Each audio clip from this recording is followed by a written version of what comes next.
pontuar, para ser objetivo, eu queria mostrar umas imagens daqui colhidas nas inspeções que a gente fez, tanto no Clemon, aqui em São Paulo, como também na Urânio, na IRB lá de Caetité. Começando o seguinte, a primeira pergunta, acho que pegando o gancho do professor Sérgio. Será que nós necessitamos dessa energia nuclear, né, da termonuclear, se isso corresponde a 5, 6% da matriz energética brasileira? Tá? Começa por aí. Quer dizer, será que o risco a que todos estamos submetidos se justifica em função de uma quantidade, no meu entendimento, como engenheira, pífia de produção energética? Então é uma discussão que vai até além aos acidentes, né? Porque nós vamos falar aqui das tragédias, mas é preciso pensar nessas matrizes energéticas, né? E o que cada uma corresponde em termos de riscos para a população.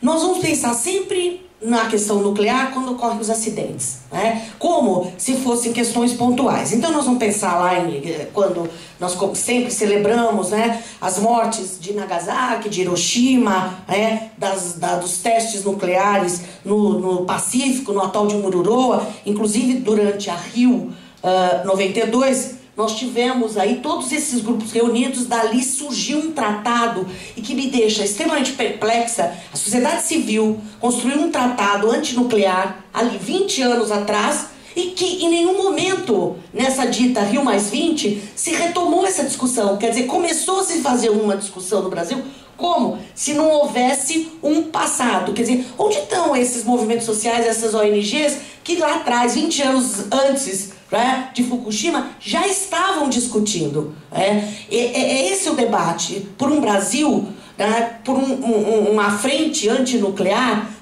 e que englobe todos os usos civis e militares. Esse é um problema que nós temos aqui no Brasil, como já foi muito bem dito, essa caixa preta, né, onde não há nenhuma informação, nem aos órgãos de saúde. Eu trabalho há 30 anos praticamente no Ministério do Trabalho e Emprego aqui em São Paulo. A Vera é do Centro de Referência em Saúde do Trabalhador. Nunca essas empresas nos responderam, as indústrias nucleares do Brasil, a Comissão Nacional de Energia Nuclear, nunca nos deram informações adequadas para que nós pudéssemos agir. Inclusive, todo momento, eles nos impediram, dizendo que a competência da fiscalização é exclusiva da CNEM, mesmo em matéria que se trate de saúde, trabalho e meio ambiente. Vejam, então, CETESB, os órgãos de saúde ou os órgãos do trabalho ficam subordinados a uma legislação que é da Comissão Nacional de Energia Nuclear, que estabelece um limite para a exposição tanto do público como dos trabalhadores, sendo que os órgãos de saúde, a IARC, que é a Agência Internacional de Pesquisa sobre o Câncer, diz que para a radiação não há nenhum limite. Para o gás radônio, que é um reconhecido cancerígeno, um dos filhotes aí, principalmente do nosso material aqui de São Paulo, que é no caso das areias, né, da areia monazítica, da onde se extraiu aí a monazita, a zirconita, e que o gás radônio estava presente em todo esse processo. É um reconhecido cancerígeno, a radiação é cancerígena, não há limite seguro. Não é uma questão de dose, há de baixa dose, de alta dose. É um cancerígeno para os seres humanos. Então se trata, o que nós vamos discutir é um problema de saúde pública, e esses tóxicos todos, e aqui o professor Zé lembrou da questão do amianto, que a gente trabalha também, de maneira quase que full time, que não é esse limite de exposição. Então dizer que para o público pode uma dose, para o trabalhador pode outra, porque ele está monitorado, balela. Porque nós sabemos que as doenças relacionadas à exposição à radiação são de longa latência. O câncer, ele, com raras exceções, ele vai ser diagnosticado, ele vai eclodir depois de alguns anos. Então o trabalhador em geral, ele já está fora dessa atividade quando acontecem as doenças. É o caso aqui da Nuclemon, que a Vera acompanha dentro do centro de referência. São trabalhadores que foram expostos à radiação de baixa dose e que os efeitos é como o efeito do Rakumin. O rato come aqui, passam-se alguns dias e ele vai morrer longe da fonte geradora. E é isso que se administra, é o custo SUS, é o custo do Sistema Único de Saúde. Não são os negócios da indústria nuclear que arcam com essa responsabilidade. Sabem por quê? Porque existe uma convenção da Organização Internacional do Trabalho, a 115, que prevê, no seu artigo 12º, que todos que foram expostos à radiação têm direito ao acompanhamento da saúde vitaliciamente. Essa convenção foi ratificada pelo Brasil com o Congresso fechado em 66 e nunca ela foi normatizada, regulamentada. Então não vale. Está no papel perante a OIT. Nós cumprimos com a nossa obrigação, né, com uma instituição internacional ligada às Nações Unidas, só que na prática esse artigo 12º não é cumprido. Por exemplo, todos os ex-empregados da Nuclemon, quando ela foi fechada, porque ela já era insustentável ali no bairro do Brooklyn, haviam interesses imobiliários, inclusive, na construção, e a gente viu do Le Jardin de France, que é um grande empreendimento imobiliário que está sobre o que era a antiga usina de Santo Amaro, que lá por 50 anos se manipulou material radioativo e a gente lá viu esse material sendo jogado no lixo. E o Milton, que acompanhou o descomissionamento, ele nos chamou a atenção que a limpeza foi feita superficialmente. Era algo de 2 metros. Depois foi jogado pedrisco para que, quando nós fôssemos com o contador Geiger, não pegássemos a radiação alfa, principalmente, que é a que vem desse material.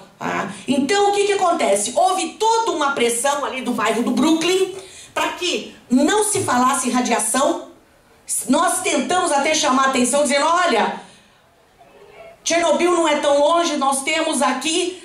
E os comerciantes da região do Brooklyn diziam que nós fazíamos terrorismo e que nós estávamos estigmatizando aquele bairro. Vejam a responsabilidade dos negócios que são gerados em torno desse segredo, dessa caixa preta. Uma outra questão é essa história dos repositórios, áreas onde o material tem de ficar para o resto da vida. Urânio e tório são os materiais que compõem a crosta terrestre. Então, quando se fala em guardar o material, são centenas de milhares de anos. Porque a meia-vida do material não significa que ele deixou de irradiar. Simplesmente ele perdeu, não é, professor Zélio, metade da sua capacidade de radiação. Então, áreas de repositório. Ninguém quer ficar do lado ou morar do lado de um depósito dessa ordem, dessa natureza. Então, o que acontece em Abadia, que era para ser provisório, virou permanente. Uma outra questão que nós temos de também verificar é que nós não temos esse inventário nem das fontes e nem o inventário dos onde esses resíduos estão, esses rejeitos. Por quê?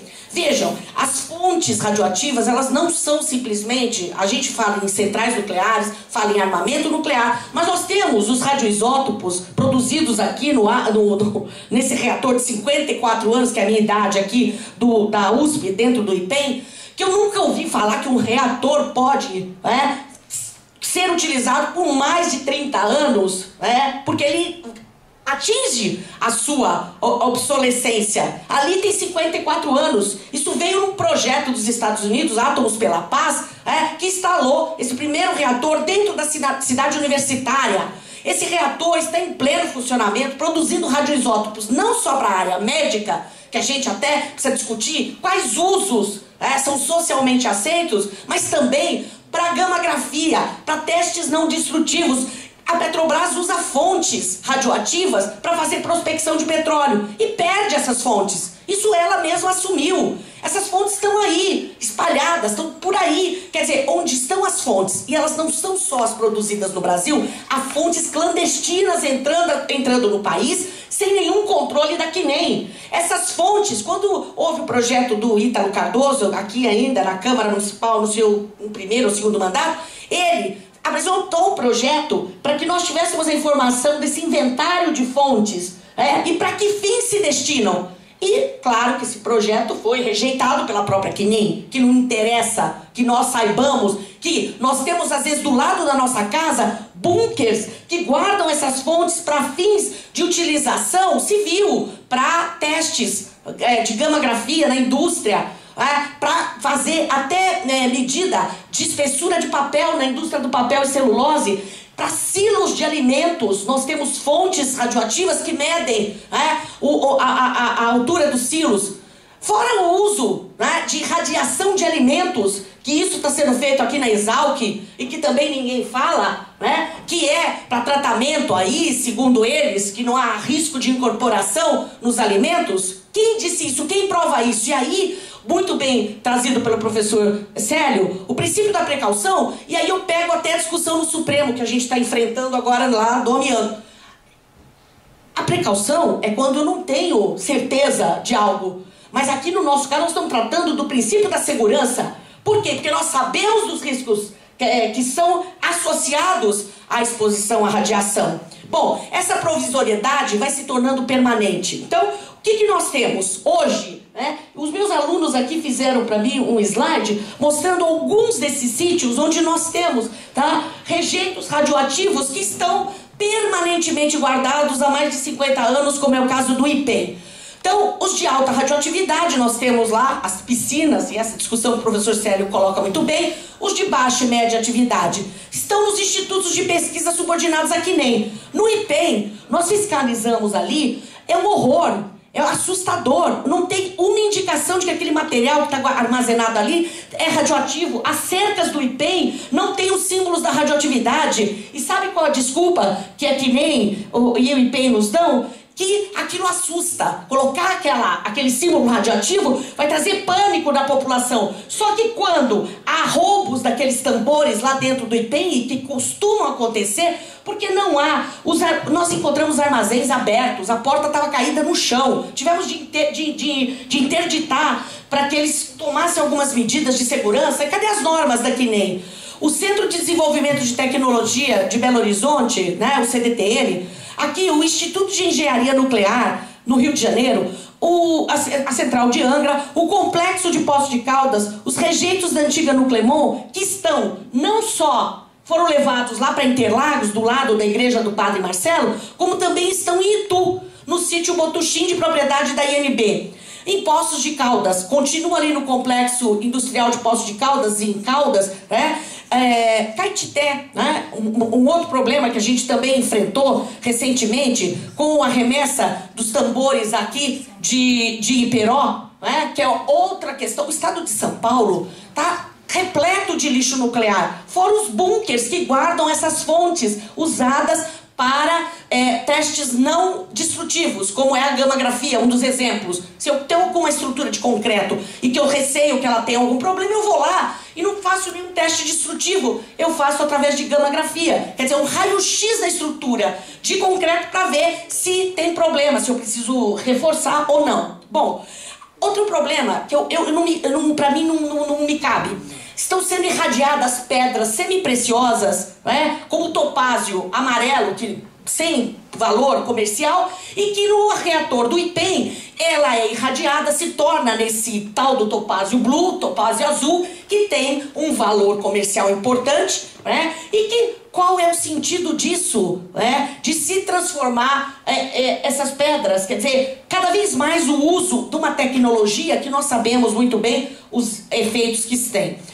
Existem negócios. Esses militares que controlaram durante a ditadura, ao nós termos a democratização, eles se tornaram donos dos negócios. Eles têm empresas de fachadas, tá, que prestam serviço para todos esses, e fazem um grande lobby, evidentemente. Esse segredo tratado como segredo de Estado é algo inconcebível numa democracia, tá, que nós pretendemos. Bom, setembro está aparecendo, está se tornando mesmo um setembro negro, né? E o Brasil faz parte do clube atômico. O Brasil é nuclearizado, não está para ser, mas ele já é, certo? E para terminar aqui essas questões, eu queria só comentar o seguinte, esse exibicionismo, por exemplo, da mesma forma que as vítimas de Goiânia em 92, quando eles são despejados no aterro, e que a Joana Fon traz uma comitiva de Goiânia, que era para discutir ali, há 5 anos do acidente, nenhum hotel quis hospedar. essas vítimas, eles foram marginalizados dentro de um evento que se dizia, da sociedade civil, dos movimentos, lá no Fórum Global. E por outro lado, eu quero também chamar a atenção de um exibicionismo que existe quando nós começamos, e eu sempre sou tratada pelo setor nuclear como histérica, que é o seguinte: quando eu fui à Abadia, e que por sinal fui acompanhada por alguém lá da CNEM, que depois eu descobri recentemente que era o Tranjan, hoje atual presidente da INB.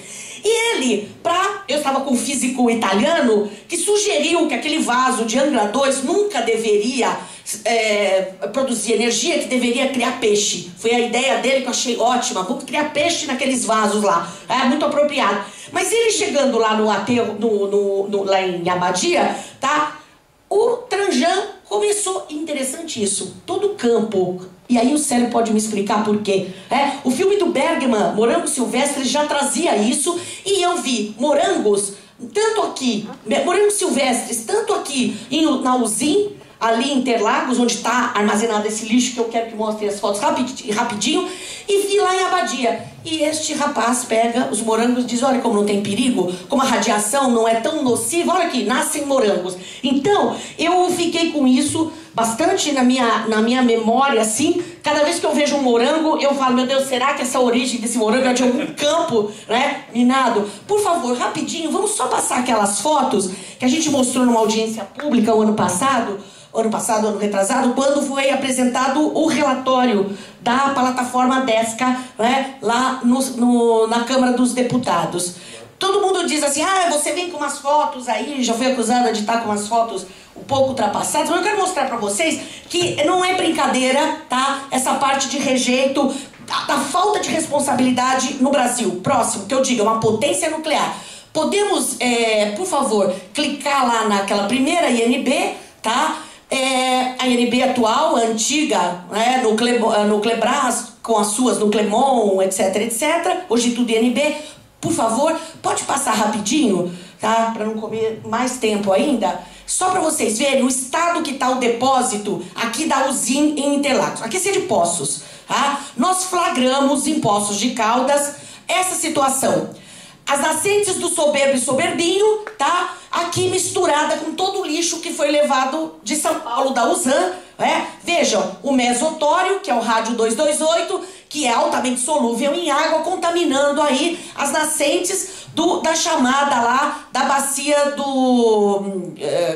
das Antas, de Poços de Caldas, que deságua na minha cidade, que é Ribeirão Preto, Rio Pardo. Próximo.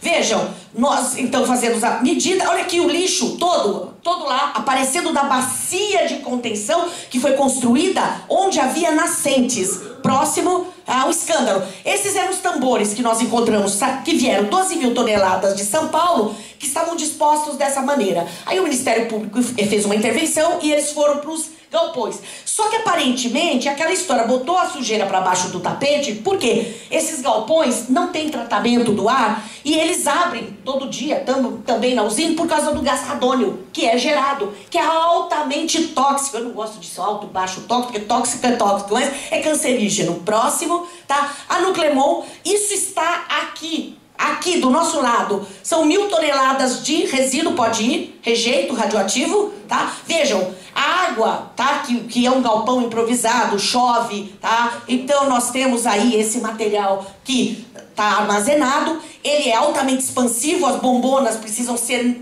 periodicamente feitas manutenção, por isso que é um lixo que nós vamos ter de gerenciar por milhares de anos. Por quê? Porque isso não pode ser abandonado desse jeito. Próximo, tá? Desculpe, na Uzin, na esquina da Miguel Yunes com a Avenida Interlagos. Próximo, tá? Vejam, essa é a situação. Pode ir. São fotos tiradas.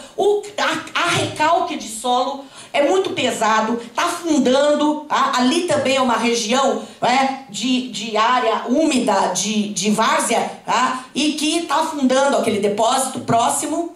Tá? Já fiz várias autuações, não adianta. Vejam, os containers marítimos também com lixo, com toxicidade, radioatividade mais elevada. Próximo, tá? Tudo isso na Uzin. São 1000 toneladas de lixo que vieram da unidade da Nuclemon de Santo Amaro. Essa que construíram aí, olha como tá recalcando o solo, tá? Esse que construíram as 6 torres do Le Jardin de France.